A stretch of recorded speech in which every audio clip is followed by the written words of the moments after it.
So thank you everyone for joining us for the Vancouver Bioinformatics Users Group March 13th seminar, last seminar in the season. I'd like to remind everyone if they could please mute their mics if they haven't already. This event will be recorded and uploaded to our YouTube afterwards. The schedule for today will be a short bit of announcements, followed by a trainee talk and our featured talk from our main speaker. And then we'll be ending around 12:30. VanBug is run by a primarily student and trainee volunteer committee, aided by some faculty volunteers. And I'd like to thank them for the work they do, making sure VanBug stays running. We have one more event remaining in the season, and that'll be a graphical abstract contest on May 9th at Langara College from 5 to 7 p.m., where we'll be having students and trainees presenting graphical abstracts on one slide, sort of like the late term competition we did in 2023. There's more details that will be posted on our website. Actually, they're posted right now, as well as on an email that we sent out to our mailing list. Outside of VanBug, we also have the Big Research Day, which is a week from now. This year's theme is Intelligent Genome, and they'll be featuring keynote talks, student speed talks, poster sessions, and more. One of the keynote lecturers will excitingly be delivered by Sir Richard J. Roberts, Nobel laureate who shared the 1993 Nobel Prize in Physiology or Medicine. Links to present aren't active still, but to register, it's available there, or if you search out Big or go to their website, bigresearchday.com. If you'd like to hear more about our events in future seasons or other events that we share with our audience, we have a calendar as well as a mailing list. Both are also available on our site, vanbug.org. We also have an Instagram and a Twitter account where we'll occasionally post about our seminars, and a YouTube channel where we post recordings of previous seminars. We'd appreciate hearing from you guys on who you want to see speaking at VanBug. So if you have any suggestions, people whose research you've heard or who you've heard present or you would like to hear present, please fill in the form on our website and we'll contact them for the next season. VanBug is sponsored by the Graduate Studies in Bioinformatics at UBC and SFU, Genome British Columbia, SFU's Big Data Hub, Michael Smith Laboratories, Langara College, and Stem Cell Technologies. We're also affiliated with our sister bugs, Monbug and Torbug, as well as the ISCB regional group. For the audience, I'd ask you, please, if you have any questions, to leave them in the chat, and we'll have the speakers in a period after their talk answer them, or if they choose to during their talk. Our first speaker will be Tony Liang, a master's student in bioinformatics at UBC with the Comp Biolab, presenting a talk titled MESSI, a next flow pipeline for benchmarking multi-omics integration methods. And our featured talk will be from Dr. Fereydoun Hormozdiari, an associate professor at the University of California, Davis, presenting a talk titled Computational and Machine Learning Approaches in Studying Genomics and Complex Diseases. Dr. Hormozdiari's research expertise lies in bioinformatics and computational biology, with a focus on the human genome and complex diseases such as autism and cancer. His current research focuses on developing advanced computational algorithms for genomics, applying machine learning techniques to investigate human health and disease, and exploring the molecular mechanisms of cancer biology. So without further ado, I'd like to invite Tony up to present their slides.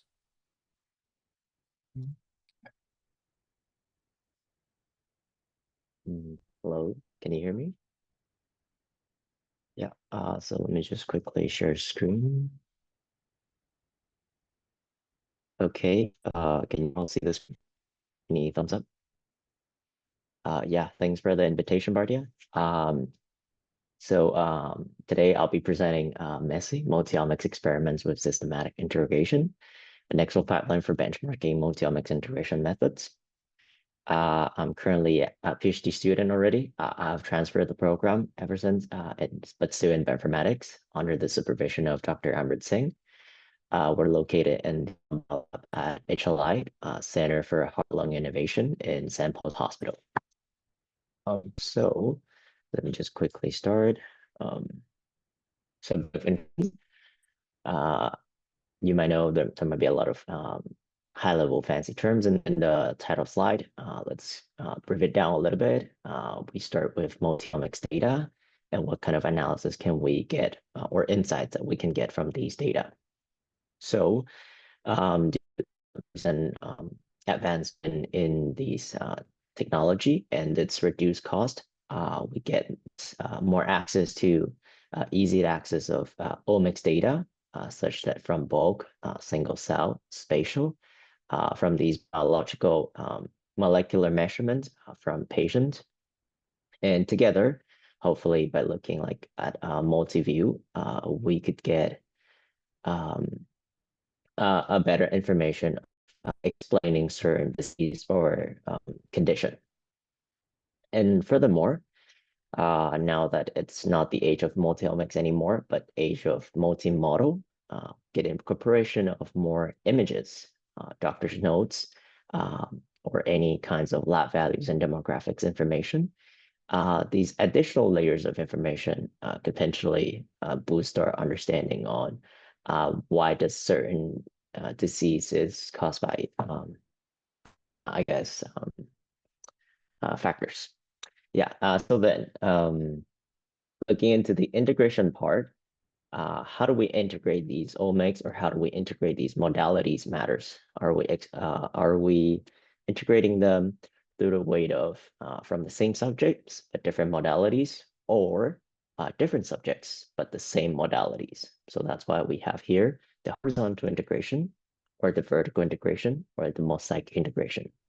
In this case here, we'll just purely focus on the horizontal one where we have same n, different same numbers of subjects, but different numbers of predictors or modalities. So that moving forward, we talked about just the data part. Now about the method or the tool part that we're going to use. How do you know which tool or which of the method is the best suit of your data? You wouldn't be able to tell them without just like quickly validating them and trying on your data first. However, this comes to one cost. Often case, these methods are hard to reproduce. Hopefully everyone agrees with this. I have tried on many of the methods, and most of the time, they give you some hard time to just running the method on their own data, rather due to environment issue, or just bad quality and some other kinds of issues. So then, how do you choose? Then come back to the question: how do you choose which one is the better method for your own data? Have anyone tried setting this validation up, and how would you do that? So then we come to the concept of benchmark. We need to use the same standard of metrics to evaluate the method, the data on different methods. See if any of the method that gives you the best quality, the best metric score. And so we found that existing benchmark studies are not 100% complete. Most of the time, they just do at a very superficial level, and they're maybe not encompassing at all. Hence, we did a massive workflow, a multi-omics experiment with thematic integration. This is done in one of I guess, mainly no programming language for bioinformatics in Nextflow. We hope to publish this in NF Core so that everyone can access it. And the main flow here is that, let me see the cursor. We have the same sets of data from the beginning, and we plan to standardize them through multi-assay experiment and mu data. These two are different APIs for R effectively, and these data are transferable between each other. So hopefully we can do the first to standardize data. Once we have all of those data, we could try to do them splitting. In this case, we're focused on the classification task, meaning that we were aiming to solve in a simple binary response case, if you could tell which model gives you the highest, I guess, precision or accuracy. And so for that, to evaluate those, we need some kind of repeated sampling scheme. In this case, we just do very simple sample. Then for each of these data, with the splitting, we feed them into each of the method workflow. Treat the method workflow as an individual component that's independent from each other. So your method 1 shouldn't be matter with method 4 or method J and any so on. And within each of the method workflow, you could have numbers of steps. You could have a process step, its train step, and predict step, where the final output is to collect some predict the probabilities of being what's the probability of the positive class. Then to ensure reproducibility, we'll make sure each of the process here uses the same sets of containers. And using, I hope you have heard this before. It's just a case of a tool of making your environment reproducible so that everyone gets back the same results. And using this workflow, we could hopefully generalize it for more integration methods without affecting any of the existing workflows. So then to evaluate the pipeline, we look into some methods here, integration methods, multi-view, Diablo, RGCCA, MoFi, MoGoNet. These are from quite high impact journals. See the reference later. And we're set to look into a 5-fold cross-validation with AUC score as metric. Given that we have mentioned that we use predicted probabilities as the final output. So then seeing the AUC should be the best metric, as different thresholds of classifying might have a different impact. So AUC is like the most neutral one here. And before that, and so we evaluated this with some known ground truth data from simulations with varying parameters, especially varying the signal and correlation between omics. And later from that, we evaluated on some 6 real-world data where you can see the demographics here, the data set names, numbers of subjects or patients, and the numbers of predictors in each of its omics. These are its omics names. The proportion here means that what's the proportion of the positive label of like a certain disease, in this case, bladder cancer. There's for this GSC 71669, we have 42%. So some quick results here. In the simulation, we noticed that from the plot here, for a higher signal, as you increase signal, your AUC score bumps up, which kind of makes sense. The more signal, it's easier for the model to tell apart what are the different groups. Correlation didn't have a quite obvious effect. And Diablo was the best in here with marginal difference compared to MoFa plus GLMNet. And MoGoNet, which is the dark green, being the worst despite its being deep learning based. And we can also see that most methods here perform well when given little signal with AUC score of 0.7. And when looking into identifying the important predictors, given we know which predictors are useful and which ones are noise, we use sensitivity to see if methods are able to pick up the correct important predictors and at what proportion. Most of them have quite variability, so that means that either we need to check on the simulation process or just the methods are unstable.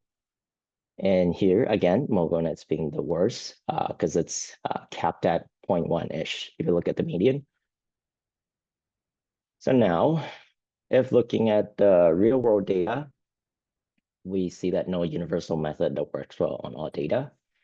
It might perform well in some cases, but it fails at certain data sets since some data just exhibit very complex patterns, making them hard to predict. And if you notice, most of these AUC scores are around 7, which kind of follows from the pattern we see in the simulation. Also, looking at the identification of those predictors, since in this case, for these real-world data, we don't know the ground truth, which ones are actually useful. Instead, so we could only look into ranking, see if for each of the method, can they pick up, would they rank the important predictors in the same positions? And that's why we use this rank correlation here. And you would see that some methods are related. For example, the blue and the red, like Diablo and SGGCA, because they share a similar model backend. And to close up, no method works universally well on data sets. Classic statistical methods still work, sometimes even better than deep learning. You don't need the complex for all the time. And the pipeline proves way to reproducibly explore or benchmark different aspects of these integration methods. And of course, we need to add more methods and data sets. And this is an ongoing work. Collaboration is welcome. It will be great to have more community involvement. Yeah, so that's everything. Thank you. This is an acknowledgement to our lab and the reference here. Feel free to ask any questions in the chat.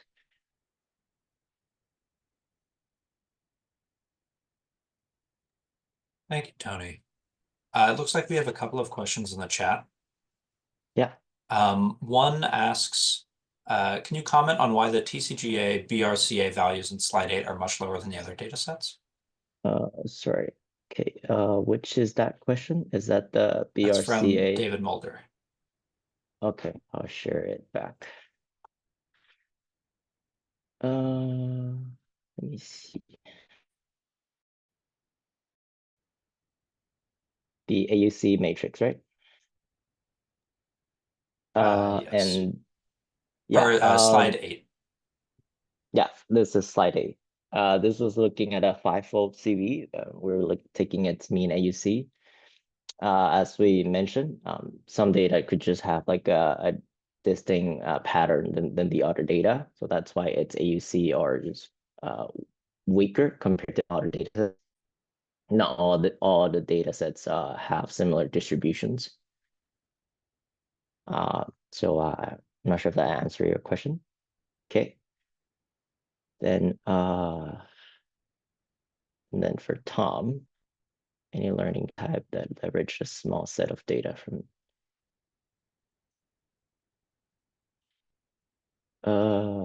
okay. So for Tom, I'm not too familiar with that because I not heard of the co-assays part. So said, yeah, I'm not entirely understanding the question of transfer be applied to generate unintegrated data.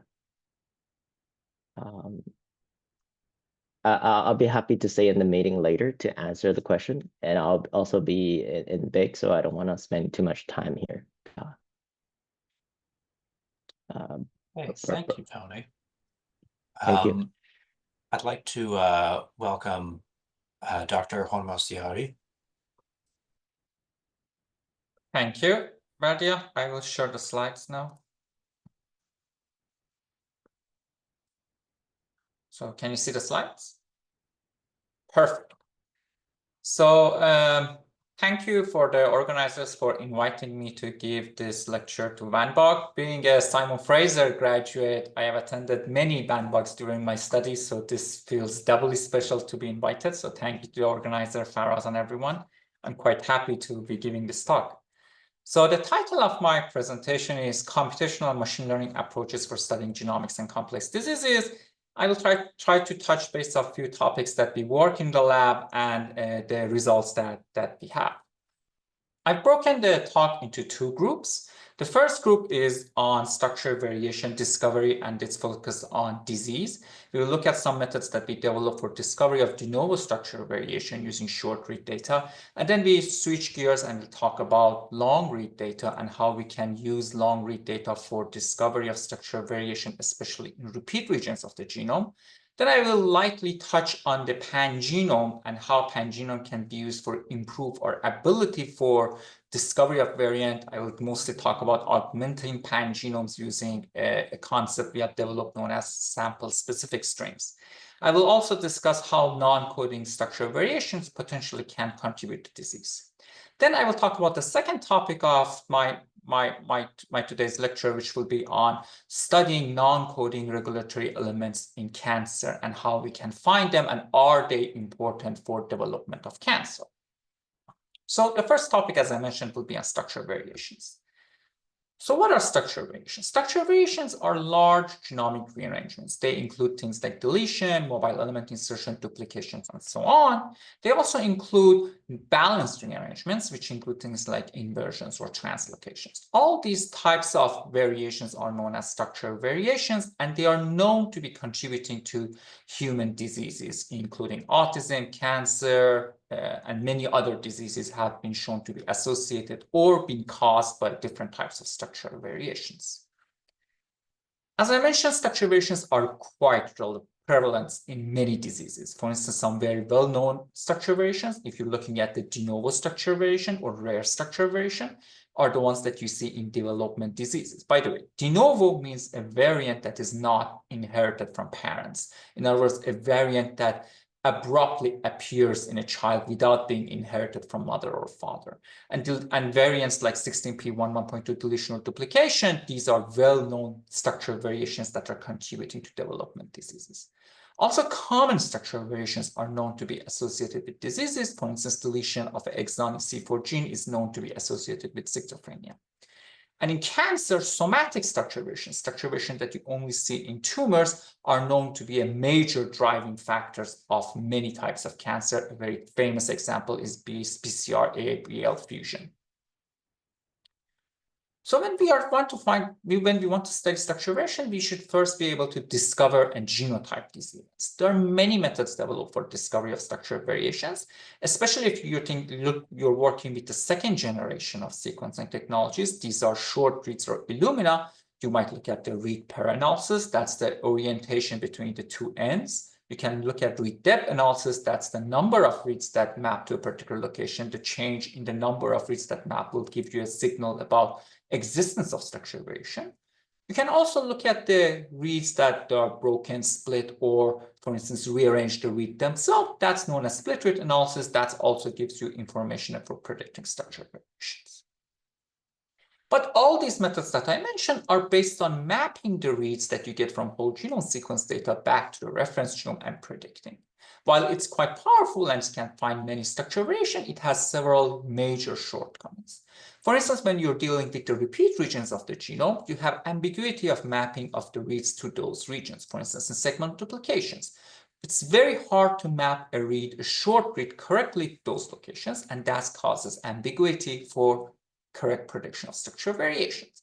Also, regions that are absent in reference genome can cause issues. Thankfully, with the T2T genome, this issue largely has been resolved in human genome, but in many other species, this is still an issue. Also, if you're dealing with regions with very high genomic diversity or heterogeneity, like HLA region or centromeres, still mapping those reads from new sample to reference genome, even if it exists in the genome, might be very challenging because the divergence will cause complexity.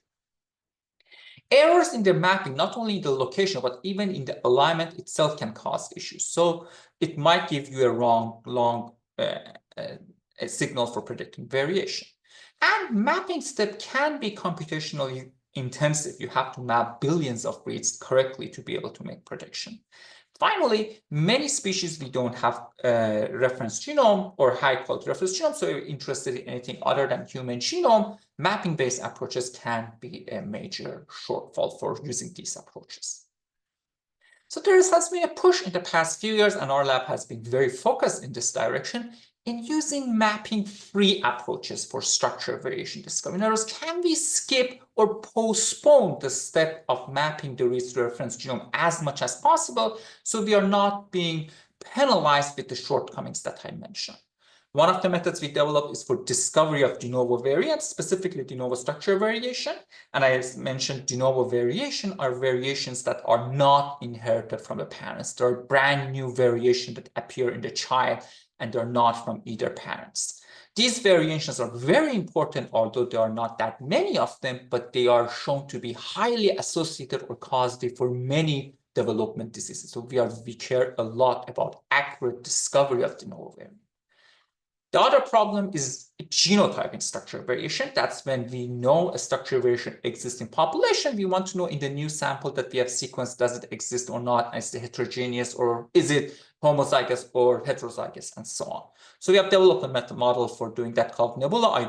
Although in this talk, I will not be discussing nebula, I will be discussing Kevlar.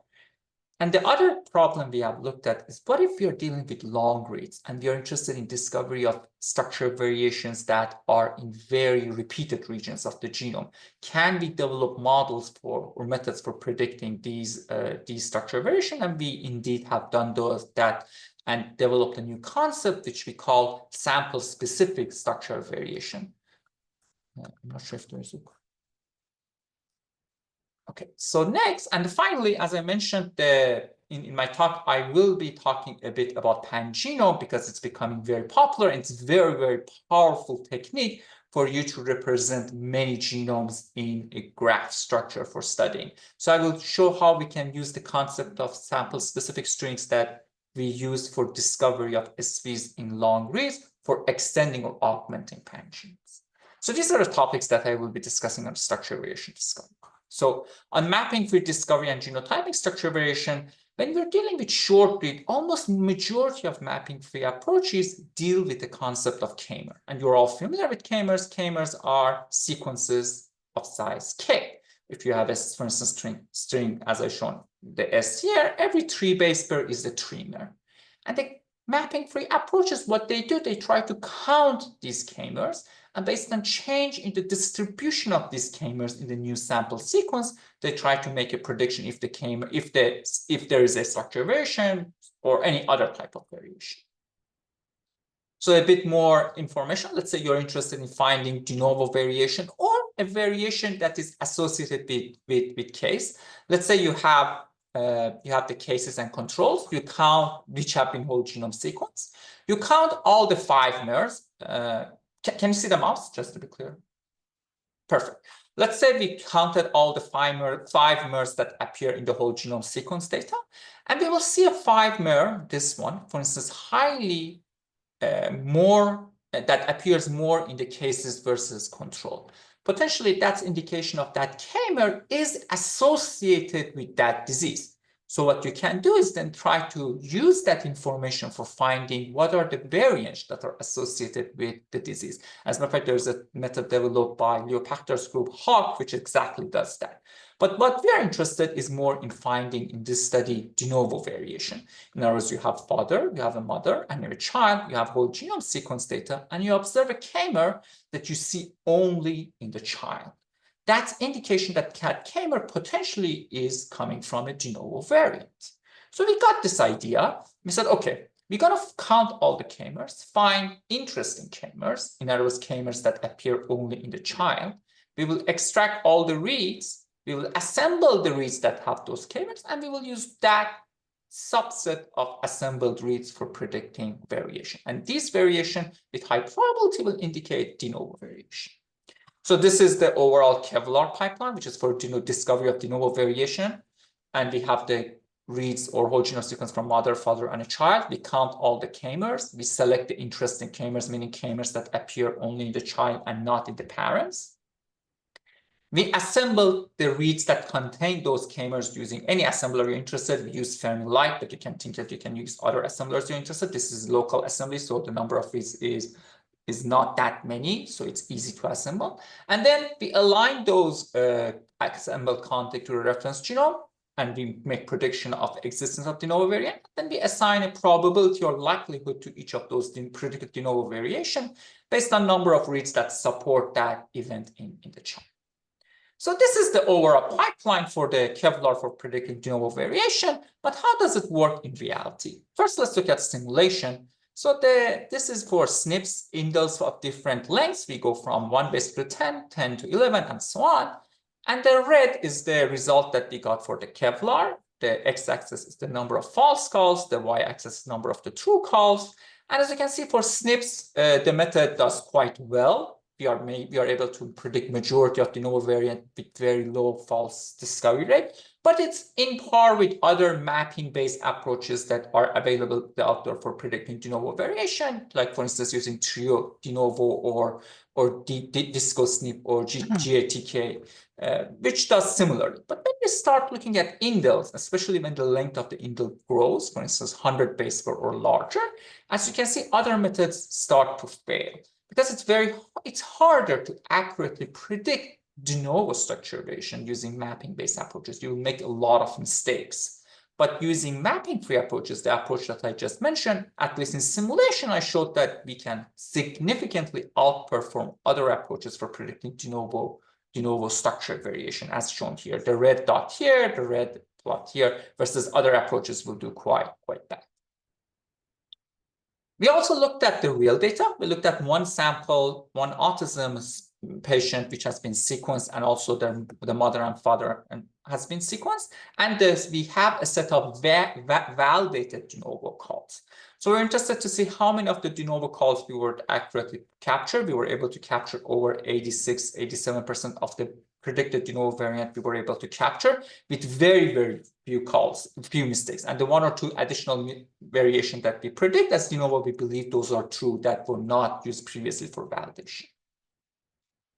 One of the events that we predict was a structure variation or a deletion, which was previously not found, and we were able to exactly predict the breakpoint. So if you see, this is the interesting k-mers that the method found. You can see number of times that the k-mer was seen in the child. For instance, this k-mer was seen 20 times, this one 19 times, and so on. The number of times that the k-mer was seen in the mother, and number of times the k-mer was seen in the father. As you can see, it's except one case, the mother and father don't have that k-mer. So we can get the reads, we assemble it. This is the assembly, and the beauty is that when we align that assembly back to the reference genome, we can have the exact breakpoint, which at that time we didn't know, but we were able to, using this method, to predict and validate. I think I have a question. I will try to read the question, or maybe I will leave it at the end of the talk. That would be easy. Okay. So this is for the de novo variation. But also, we can use the same idea for finding somatic variation. We have the normal sample from the patient. We have the tumor, which we have sequenced. We can use very similar idea for finding somatic mutation or somatic structure variation. Currently, we have done simulation to show that indeed a large fraction of somatic variation do produce k-mers that are interesting. In other words, they don't appear in normal sample, which we can use for predicting variation. Currently, the method is ongoing. We are currently working on developing, but the preliminary results is very encouraging. Next, I would like to talk about how can we use mapping-free approaches, especially for studying long-read whole genome sequence, and with focus on finding structural variation in repeat regions of the genome or segmental duplications. These are very hard to find. The interesting thing about the long reads is that we now know that very large fraction of structural variations are completely missed when you're looking at short reads. Over 50% of structural variation, if you use short reads for studying them, you're going to miss them. But with long reads, like high-fi reads, which is clean, you can find a very large number of them. So that's why we are very interested in studying long reads for studying structural variations. And we were interested to use mapping-free approaches. The idea, we said that can we extend the idea of k-mers for long reads? But the good thing is that with long reads, because we have long reads, we don't need to limit ourselves to a specific k size. We can use dynamic k, pick a size, different size based on our needs. So what we did, we defined a concept known as specific string. In other words, we have two different strings, R and T. We are interested in finding substrings that are specific only in T, right? So let's say you have a reference genome, and you have a new sample that you have sequenced, you want to find all the substrings that are specific to T. As you can imagine, such substrings can be very large because every substring that is specific, its superstring is also going to be specific. So we added an additional condition. We said that any substring that we call specific string should not contain any other specific strings in it. In other words, we are interested in the shortest set of subspecific string, and we call that substring specific string SFS for short. And that number, then it becomes much smaller, but still it's able to mark all the potential interesting regions of the genome that we care for having variant. In other words, they are able to mark the breakpoints. And we showed that we can find all specific strings in polynomial time very, very fast. So this was a paper we published in 2011. We were able to show that if you build the FMD index of the reference genome and then use a simple forward search, backward search in the reads, you can find all the substrings, free specific strings very fast. Next, we were interested in, can we use these FSS strings for accurate detection of structural variation, especially in hard to predict regions and repeat regions? So we developed a method we called SVDSS, structural variation discovery using sample specific strings. And the idea is as follows. When we first get the reads, we try to do some error correction. This error correction is just by approximate mapping to the genome. If you see anything that we don't see it multiple times appearing, we said that's probably an error. We would just remove that base pair for consideration, or the number of specific strings will just explode. Then we will find the sample specific string using the ping pong algorithm that I mentioned, which is building the FMD index and doing forward search and backward search on the reference genome. We get the overlapping SFS string. We cluster them. We call them SFS superstring. These are when the SFSs that are overlapping with each other put into the context. Now that we have this SFS superstring, we believe this SFS superstring, majority of them are indicating breakpoints, potentially new variations that are not in the reference genome. Then what we will do is that from each extended SFS string, we expand out from both directions till we find k-mers of, for instance, 7 base pair, which is unique in reference genome. The good thing is that if we can find this unique 7 base pair, now we approximately know where that superstring in reference genome belongs, right? Having those unique k-mers, we will try to cluster SFS string into different groups. Each cluster of SFS string based on the length of the SFS string and based on the pair of k-mers that we have found, we can cluster them for the 2 haplotypes that potentially exist and are indicating a variation. So then we get those clusters, we do a local assembly, we use the POA local alignment-based sort of assembly, we get the contig, we align the contig to the reference genome, and we make prediction of the variation, mostly structural variation, because that's what we care about. So now the question is that how well does this method work? So we use multiple approaches to compare our method. We use 3 samples, HG002, HG007, and CHM13. These are samples that we have very clean hi-fi reads, and we have de novo assembly, high quality de novo assembly built from these samples. So we can really compare how our method does against other approaches. And then we use different coverage. We use 5x, 10x, 15x, 20x to see how the method performs for different coverages. And for other methods that we compare against, we use different aligners to see if maybe different aligning approaches does better for them. And we looked at all the state-of-the-art tools that were available at the time. And we were interested to evaluate how our method compares against other approaches. And specifically, we were not interested to use a gold standard data sets that exist out there because those ones lack structural variation in repeat regions. But we said we're going to compare the assembly itself, the assembly of these 3 samples that we have against reference genome for checking to see if we made a correct prediction or not. And we use the available tools like Tuvari and DeepCall for doing the assembly comparison. So we won't be biased to any specific methods or any shortcomings that exist in the gold standard datasets. So this is the data. This is the result we got. As you can see, this is the result on full genome. Tier 1, it's what the genome in a bottle calls regions in the genome that they feel very confident. They can confidently read map reads those genomes. It's like 80% of the genome. And remaining of the genome are the regions that they won't feel very confident in predicting variance because reads are problematic to map to those regions. We call those extended tier 2 regions. As you can see, when you look at the tier 1 region, all methods do quite good. The F1 is between 85 to 90. SVDSS does slightly better. But when you look at the tier 2 region, those regions that is hard to map read, there you will see SVDSS or approach excel and do much better than other approaches, especially when you get the recall.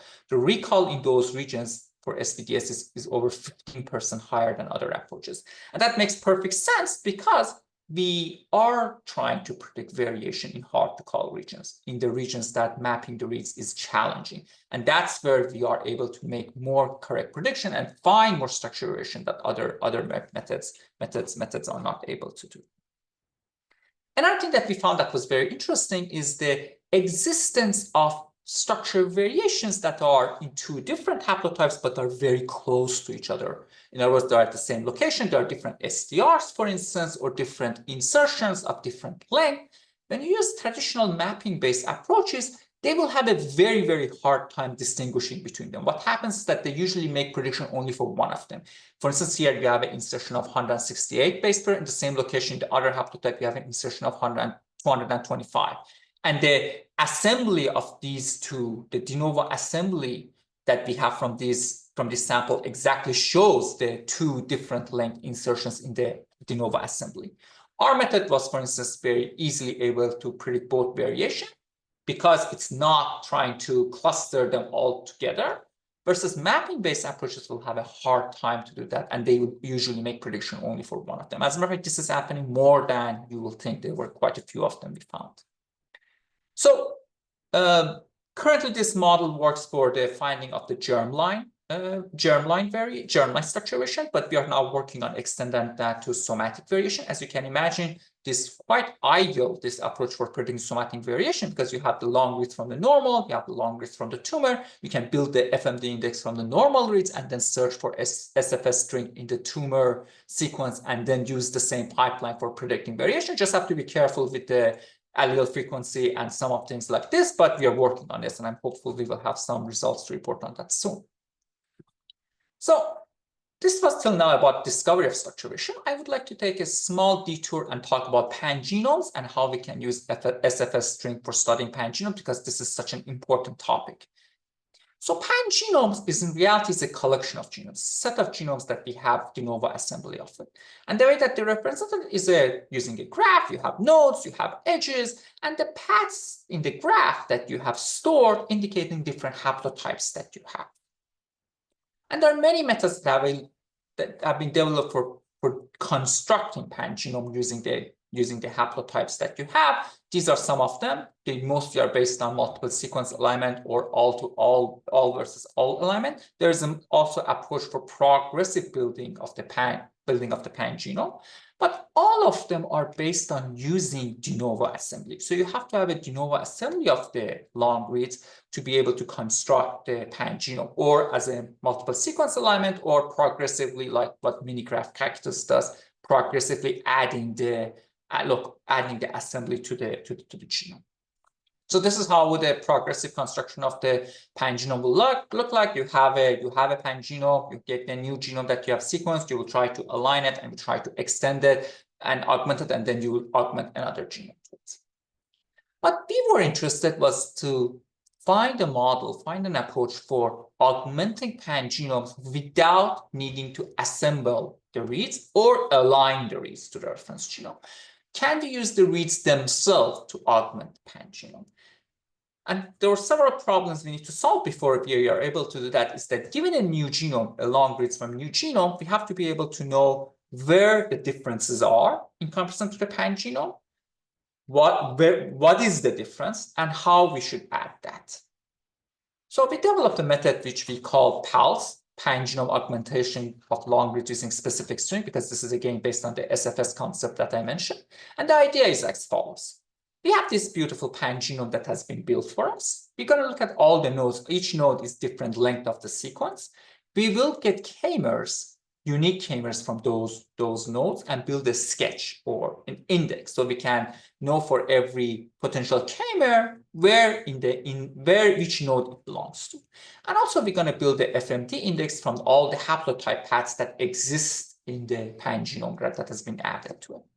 Then for the new sample, we have the long reads. We're going to construct all the SFS strings against the haplotypes in the pan-genome. So the SFS here indicate new variant potentially that does not exist in the pan-genome graph. We will then extend the SFS to the k-mers that are unique, and using these anchors that we have built, using the sketch k-mers that we have built from pan-genome, we know where does that SFS in the pan-genome probably belong based on those k-mers. And then we can cluster those SFS strings based on the pair of k-mers that have been selected. Then we local assemble those selected cluster to get a config. And we align those local assembled config to the subgraphs that have been selected using these k-mers that have been selected. And based on the alignments and base pair alignment, we exactly know what is the difference between this new sequence sample and pan-genome. And then we can augment the pan-genome and add the necessary node that we need to the pan-genome to cover that difference. So that's the way that we have developed for augmenting pan-genome. The question is that how does it work in reality? So what we did was that we said, okay, let's get the beautiful pan-genome that the HPRC has built from us from many samples and different samples that we have. We get that pan-genome. We're going to simulate diploid reads from a new sample. Let's call it sample X, right? Which is not part of the pan-genome. And we will augment that pan-genome using this sample X. And we will align the reads from the new sample to the augmented pan-genome, and the pan-genome that was not augmented, and a pan-genome that was built using other approaches considering n samples and these additional samples simultaneously. So the pan-genome that was built from the sample, all the samples in n and the new sample X together, we call that full. That's the optimal pan-genome. The pan-genome that doesn't include the sample X is called one out. The pan-genome that we built using our approach, which is augmenting n with X, is called full odd.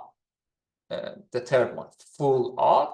And the pan-genome that was not augmented is called one out. Okay. So let's see how the performance of mapping the reads to each of these pan-genomes look when we have the long reads. So first we compare the number of matches. So if the pan-genome that has the overall lower number of base pair number of mismatches is better. We want to have as high number of matches as possible. So when we map the reads using one opt, in other words, the sample that does not have the sample X, when we map the reads from sample X to it, the overall, the red plot, by the way, the X is the number of the genomes in the pan-genome. The red one has a higher number of mismatches as expected because sample X is not present there. But the difference between one out odd, the model that we have for augmenting pan-genome versus the one that's built using all the genomes, and the one that was using constructive adding of the pan-genome, all of them have very similar number of matches. In other words, our augmentation approach, although did not use the de novo assembly, was able to produce very similar mapping approach versus the models that use the de novo assembly for building the pan-genome. That's also true if you look at the total number of matches. The difference between the two approaches, we looked at the average number of differences in matches, and our approach was on par with the approaches that build the genome using all the long reads, all the assemblies available. So our approach, although does not need the de novo assembly, is able to augment the pan-genome as good as the one that uses the full de novo assembly. And that's all. Our approach is significantly more more efficient both in time and memory. Also, we were interested to see, are there regions that potentially de novo assembly was not able to assemble, that we were able to augment variations in them? And that was the case. Indeed, we found, for instance, in one sample that we looked at, 15 such regions that included 65 different variants that de novo assembly was not able to produce. This is one of those regions. There is an indel and a SNP. The one out shows the pangenome in that region without the new sample. As you can see, it's just a straight sequence. The augmentation using mini-graph coctus does not have the change because it was not able to de novo assemble, but our approach using the reads was able to augment the pangenome correctly and add the indel and the SNP correctly. So not only we can make the method more efficient for building pangenomes, but also potentially the regions that the local assembly might be missing, ours will be able to capture. So this is an ongoing study. We are very interested to combining the augmentation of pangenome with simultaneously variant prediction. I think this will be a very powerful approach for studying genomics, because it gives us the ability to not only use the power of pangenome, augment pangenome, but also improve our ability for variant prediction in hard to call genomic regions or repeats. So this was about discovery of structure variation and studying structure variation and extending pangenome. But how about impact of structure variation in human diseases? We know that coding variation or coding structure variation are highly impactful in disease. If you delete a gene or duplicate it, it can have a major impact in disease. But how about non-coding? The structure variations that are not impacting coding regions, are they important or not? So one concept that we're going to use for this study is Hi-C, and Hi-C is very powerful. Hi-C is able to tell you what regions of the genomes are overlapping with each other, what regions of the genome are close with each other or interacting with each other, and how different enhancer is regulating the expression of a gene. How Hi-C works is that you have the genome in the 3D space, you cross-link it, you digest it, and then you get these segments that you ligate and sequence to, so you get this paired end sequence at the end. And then you map this paired end sequence to the genome, and you get these matrices. These matrices will tell you for every location in gene, for every pair of location in genome, for instance, this location and this location, are they close with each other in 3D space, potentially are interacting, or no, they're far from each other, and there is no interaction or relationship between them. And as you can see, there are these squares in this Hi-C matrix, though these are known as topological associated domains or TADs. And the idea is that these TAD regions, the regions that are inside the TAD, for instance, there's an enhancer or a gene, they are interacting with each other, and this enhancer is regulating a gene inside the same TAD.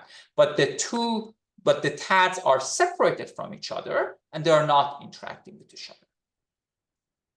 So if you have this region, if you have two regions of the genome, one is folding, the other one is folding, you have this one, it will be its own TAD, this will be its own TAD, and then you have these boundaries that are separating these two TADs and making sure these two are not interacting with each other.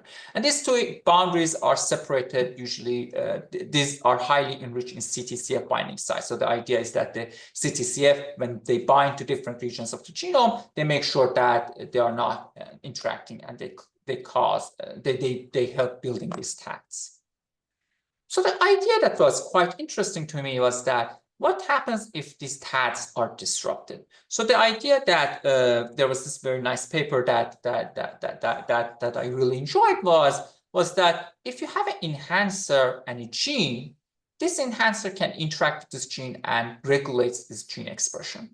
And what happens is that you have these TADs, right? And you have these enhancers that, for instance, this enhancer is regulating this gene, but is not regulating or interacting with the gene in another TAD, right? And this is the normal development that will happen.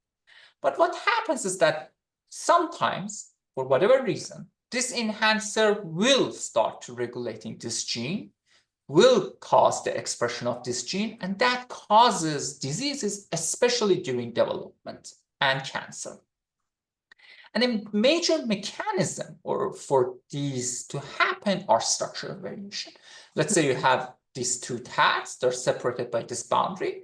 Well, if you have an inversion such that this enhancer is moved to this region, this tag, then potentially you might have a dysregulation expression of this tag, which might cause this disease. Or you might have a deletion of this boundary, which results in this enhancer interacting with this gene and causing a dysregulation and so on. So what we are interested is that given a non-coding structural variation, in this case deletion we focused on, can we predict if that deletion is resulting in a dysregulation or expression of a gene? And we call this tag fusion, similar to gene fusion, but here tag fusion because you have these two tags being fused together.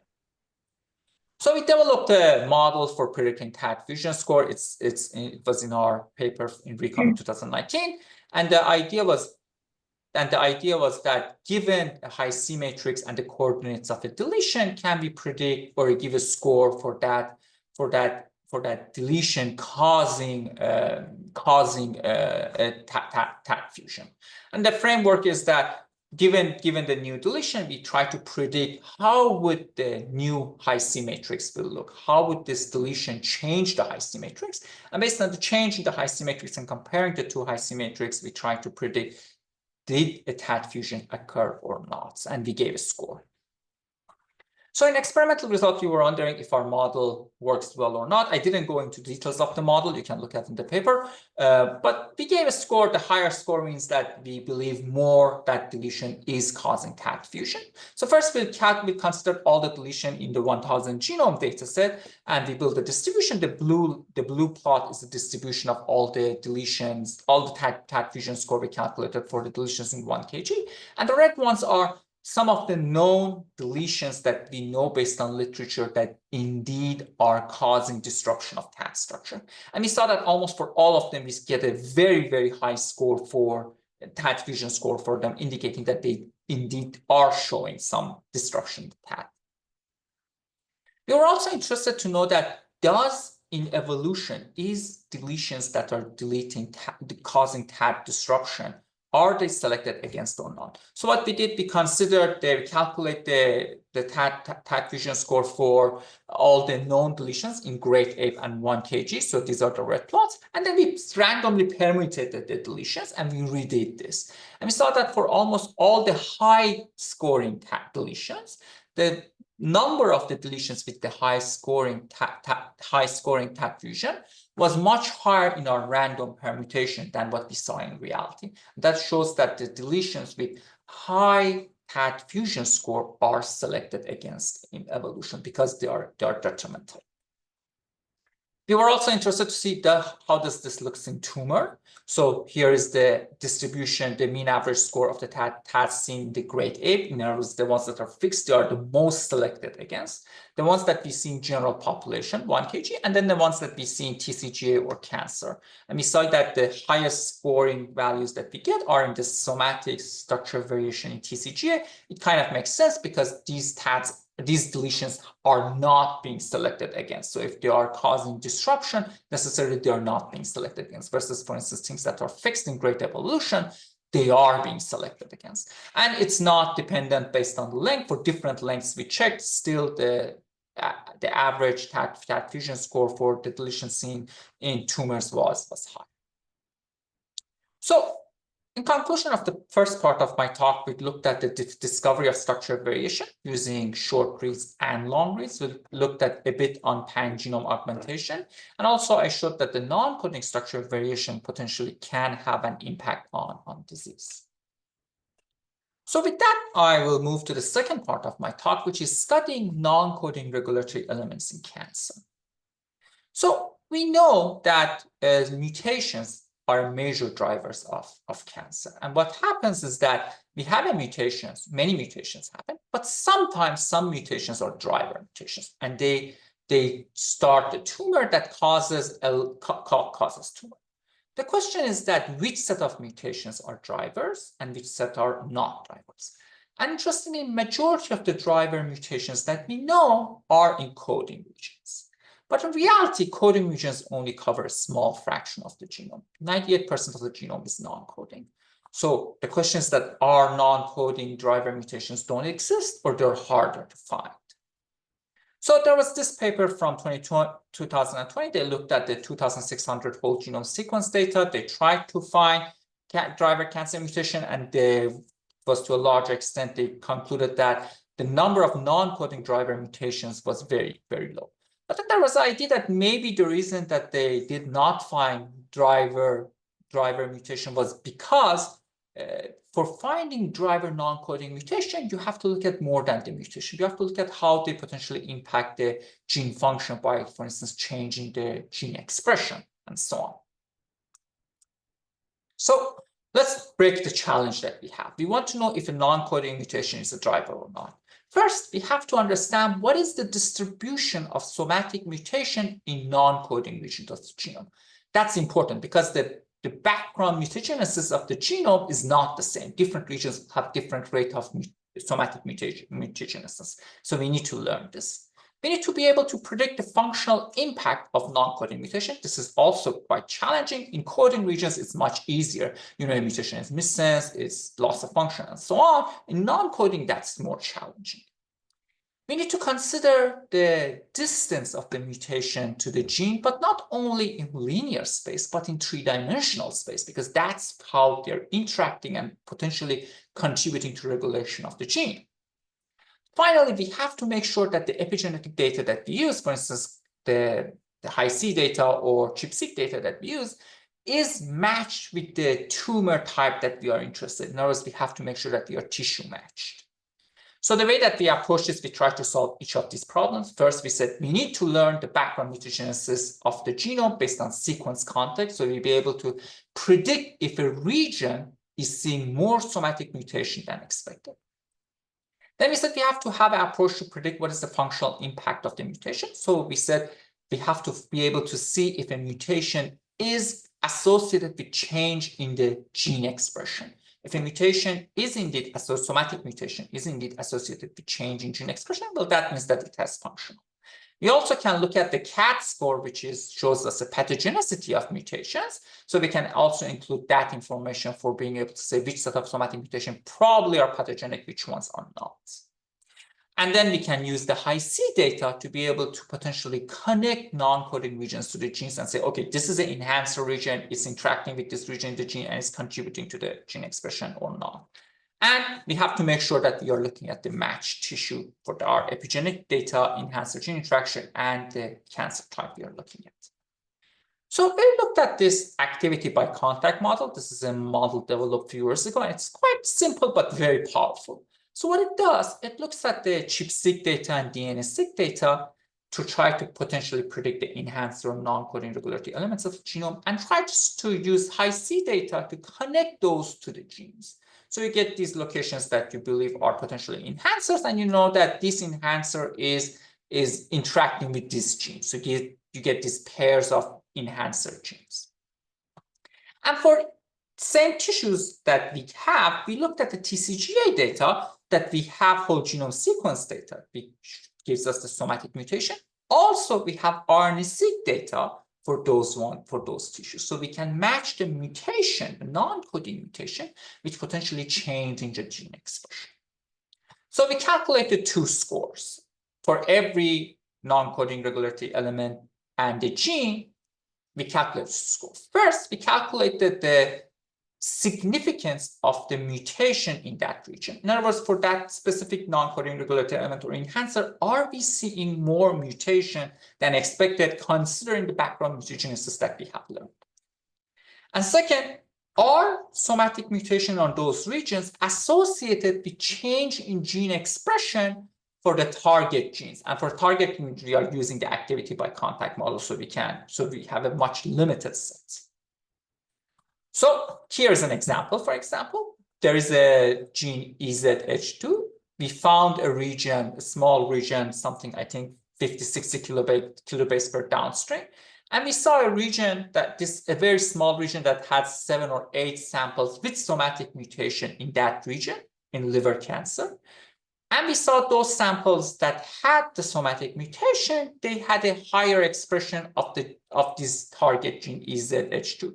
And note that this region, there was a ChIP-seq data, in other words, activity by contact has marked this region and the gene as being paired. So we know, based on literature, that EZH2 does promote liver cancer. And it's been shown that having a higher expression of this is associated with lower outcome of survival. And there are now clinical trials of targeting this gene. So this was one example of what we can do, but then we did it for all the tissues and all the data that is available in TCGA.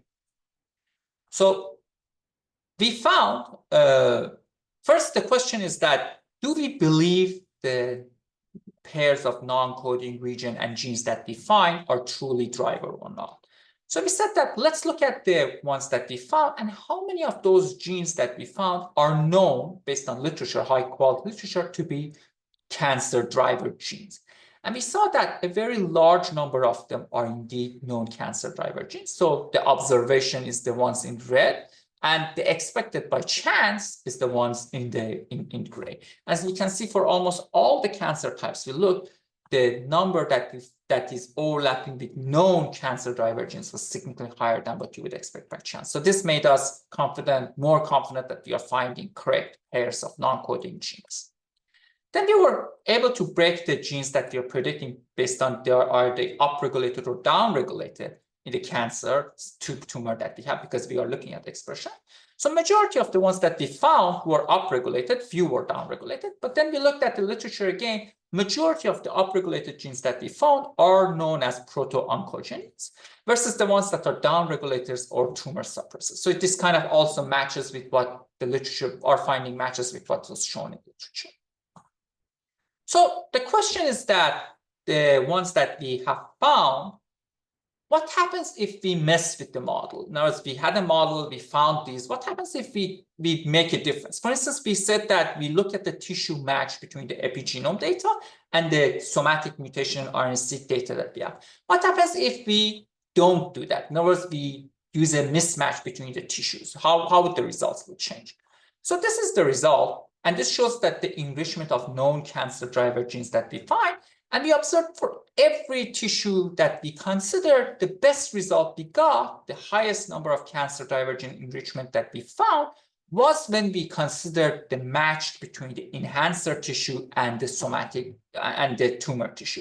In other words, when we are using the matched tumor tissues, that's where we get the best result. And that's very encouraging to see. How about using the expression data? What happens if we would not have used the expression data, like the Nature method, that Nature paper that I showed? In other words, only would have considered the somatic mutation, enrichment of somatic mutation. What would have happened? So the red, the dark red is using our model, and the pink is if you do not use the expression, only use the mutation. As you can see, almost all the power goes away. Now we are not able to get more than what you will get using just random enrichment. So considering expression for connecting somatic mutation to the gene and predicting if it's a driver or not is crucial. How about filtering based on CAT score? Because we did filter somatic mutation. We said that the CAT score should be, I think, above score of 10. What happens if we don't use the CAT score? And we saw that the cancer driver gene enrichment that we are seeing is highly correlated with the cutoff that we are using. If we don't use any cutoff, we will not get an enrichment. In other words, the number of somatic mutation will just drown the signal out. But when we use the CAT score to filter non-pathogenic signal, we will start to get better signal. The result that I showed was for CAT10. This is the result. This is for different tissues. This is here shows the genes that the non-coding and the gene that shows the genes that we have found. As you can see, many of them are well known. The red ones are well known. These are for all the different tissues that we have found. And we are working with some wet lab experimental biologists to test some of this to see if we can validate them. So in conclusion, in the second part of my talk, I showed that non-coding regulatory elements we believe indeed are contributing to cancer. It's just they are harder to find.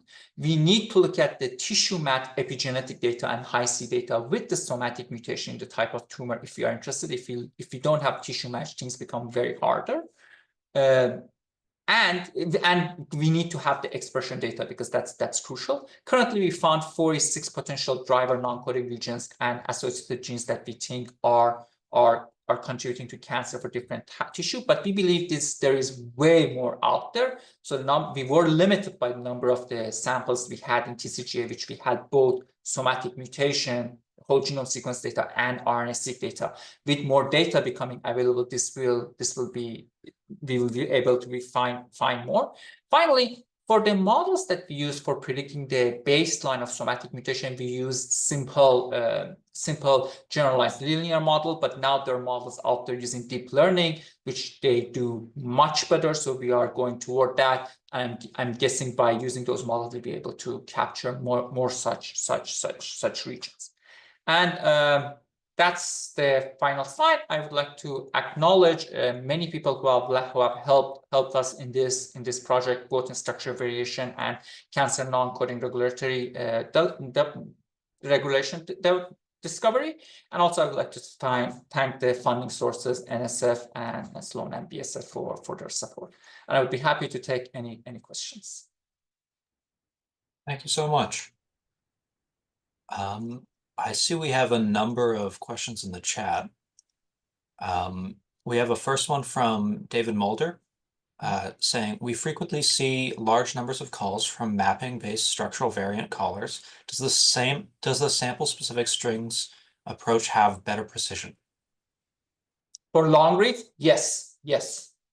It has fewer calls and it's able to capture more true calls, and it has the ability to, because for the sample specific string you can put a limit on the number of sample specific strings you want to put in the cluster, so you can increase that, so you will be more accurate. You might miss a bit more, but then you will become more precise. But yes, it definitely has higher precision and much higher recall than other approaches. And now we are extending it to work with, currently this only works with hi-fi data implementation. We are currently working on expanding for Oxford Nanopore. Hopefully we're going to have the Oxford Nanopore ready soon. Great. And also from David, are the same false calls or from same regions observed across trios, or are they always unique? Have you considered a blacklist or large normal cohort to help remove false calls and improve precision? Yeah, that's a great question. There are regions that you will see more false calls, centromeres, telomeres, segmental. These repeat regions are just pain, and you will see more. We have definitely have blacklists that potentially will say, oh, the forbidden list that we said we will not make predictions here. But the problem is, this is a double-edged sword, is that those repeat regions are enriched in more variants. So by removing 10% of those regions, these regions, you're not removing 10% variants. Suddenly you're removing 40% of variants. As a matter of fact, I didn't show that for those tier 2, which was like 20% of structure variation, that the genome covers 20% of the structure of the regions, which they call tier 2, but that 20% has like 45% of structure variation. So it's not one-to-one. Removing those regions will remove more variation that you would like. So it's a very short time fix. We need to solve this problem. We need to be able to make prediction of variance in hard to call regions, repeat regions, or we will lose a very large chunk of variance. Thank you. I hope that answered the question. We have one more question we have a question from Fayez asking, in Kevlar, how do you choose K? Yeah, that's a great question. So we currently have a K of 21. It kind of depends on the read length that you have and the depth of coverage. If the read length is high and depth of coverage is higher, you can increase it. But if your read length is not too long, for instance, let's say you have a 50 base pair, you have a 30 base pair length, then you're limited, then you cannot go too long. It's kind of like you have to try it and see which works best for your your method. There is not a mathematical rule that I can give you. For instance, in assembly, I've seen what people do. They try multiple Ks. There's this paper by Ryan Chicky and Paul Mehta that they use multiple K size to see which one is optimal. That's one option, but there is no fast or easy rule I can say, this is the K length. You have to try and see which one works better for your application. But that's a great question, yeah.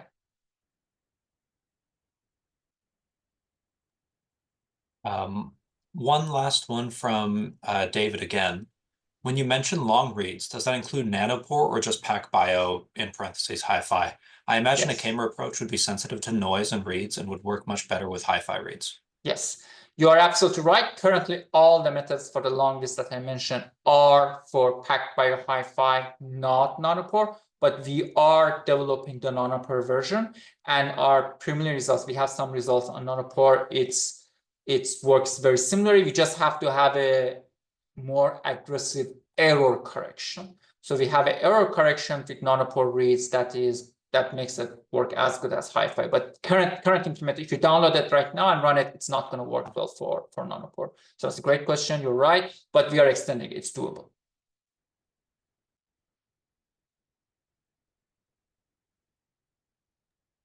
And one more from Fayez.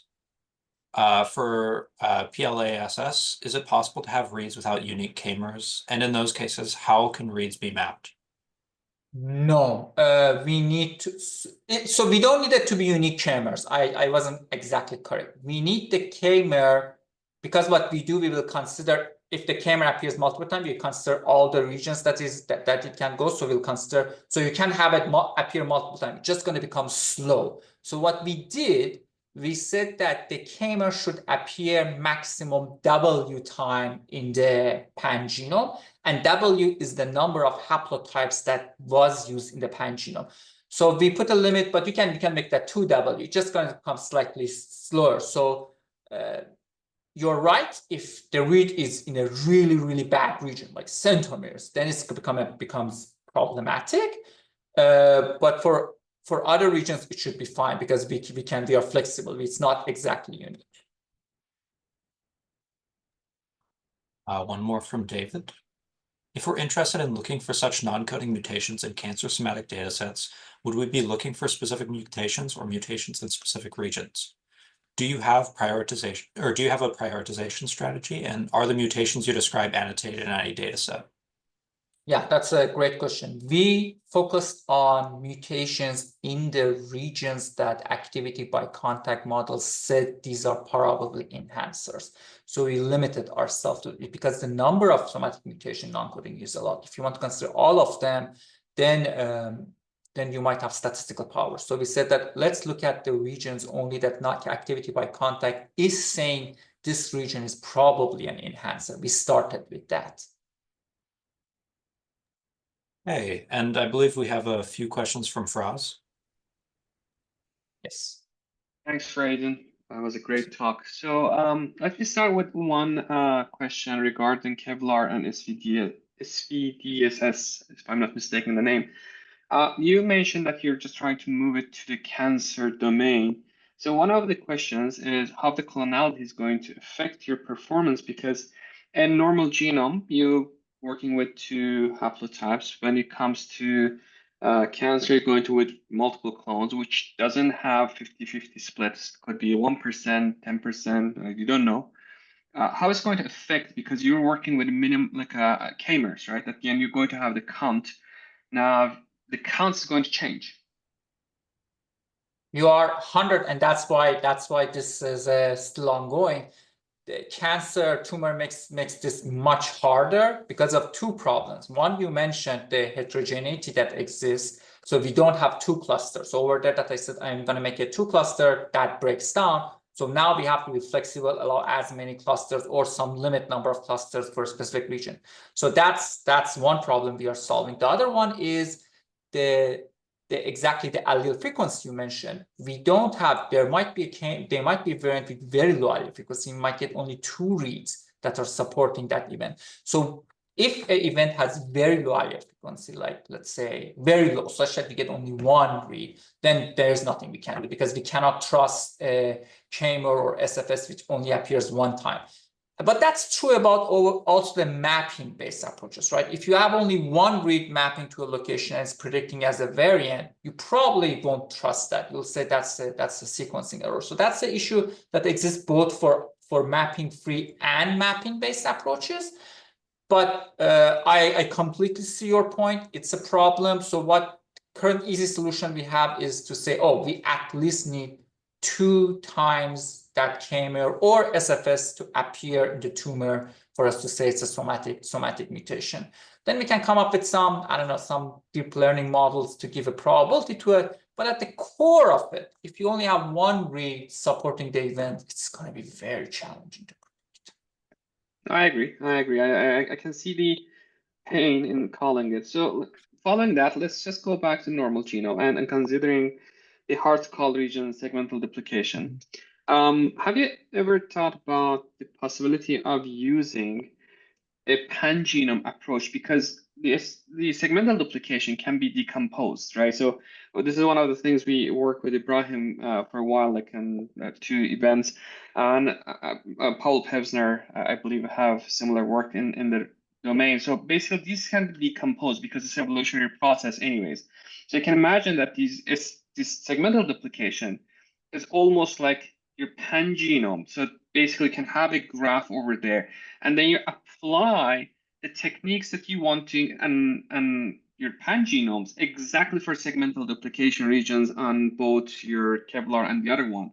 It might be a solution of sorts. I don't know how it will work, but I can see that regions are important and for many reasons, but it's still, from experience, very hard to work. Faraz, I 100% agree with you, and I really like that idea. I think that's a great idea. I don't know if it's going to work with short reads. I think CAREERs is just, it's not going to work. It's just centromeres and telomeres with CAREERs. It's just painful. But with long reads, I really like the idea of mix of them may work. For long reads, I like the idea of getting this segmental duplication, building pan-genome. We haven't really discussed it that much, but it's a great idea. I like this. I think it's possible to have that and then try to expand that and predict. So yeah, I think with long reads that's very much possible. And one final question about your non-coding.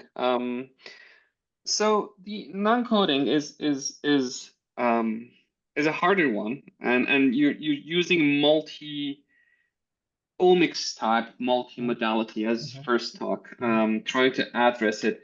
But I think there are more models that probably, other than the, I mean, your interaction that you're using from the high C. There are actually works regarding the enhancers and promoters and super enhancers. So what would you think if you integrate known models or known regions of the enhancers and super enhancers as another modality to the approach for increasing the calls? Yeah, absolutely. So the ABC model uses the chip-seq data and the chip-seq data for exactly predicting enhancers. But you can say, oh, it might, those prediction of the enhancers that they have is not that great. If we bring cleaner data sets, it will work better. And I totally agree, but it has to be tissue specific. If we have interest in liver, I totally agree. That potentially can improve the result. Yeah, you can look at it both way, right? You can say I'm going to look at the union of what ABC model gives me with known enhancers, or I can look at the intersection and make it more conservative. I think both are valid. We haven't done that, but I totally agree that that's a good direction. Yeah, because one of the I think the shortcomings you were looking at, so you need to match data, right? That's one of the challenges, right? So maybe that may just a little bit make it lighter to actually use some of the known domain, tissue specific domain. Yeah, that's true. If if there is a good prediction set of enhancers, I agree that that's a good idea. Yeah. Thanks again. That was a great talk. So I'll stop my question. I have more, but we can chat later on. Absolutely, we should chat afterwards. Hey, thank you so much. Do we have any more questions in the chat? I think I had a question as well.